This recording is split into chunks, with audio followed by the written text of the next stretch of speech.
So mention the fill rate. So how do you analyze the fill rates? And let's say if you only have, a handful, if you're at the early stages of trying to get personalization data that you can use for your communications or to create segmentations for ABM and so forth, you could potentially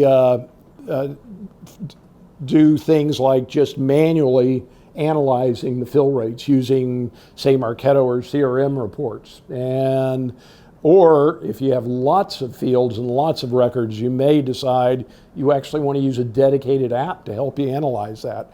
So here's an example of a report I created in Marketo. It's not even a real world example because I limited it just a few countries, but you can see that there's, you're empty and then you've got the total, so you do the math and you come up with your fill rate on that particular field.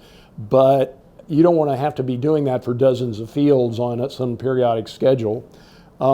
So instead, actually RingLead has an app. It's a free app. It's called Field Trip that you can have your Salesforce admin install, and it'll actually look at, you can define those critical data points, those fields that you want to know about, and it'll calculate whether they have data in it or not. It's a bit of a misnomer. It says data quality. It's really data fill rate is what it's looking at. It's not trying to ascertain whether you've got somebody's first name in a country field or something like that. And for that, actually, I'm not aware of too many apps that can do some of that type of stuff, but you will want to do some sampling of your data to look for, especially when you do list imports. Oh my gosh, that is the worst. I was talking to Al earlier about this. You've got salespeople do list imports and they don't pay attention to columns when they just bring in the data. I mean, I had somebody that actually mapped the email field to like a separate email field, so the records came in without an email address.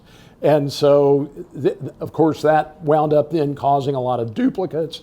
And of course, you couldn't email those people. So I found the email, was able to move it into the right field. But I mean, you spend hours and hours and hours doing that. So it's really important to set up permissions so that people can't go rogue on you, salespeople, other marketers potentially, and cause issues with your data like that you then have to go clean up.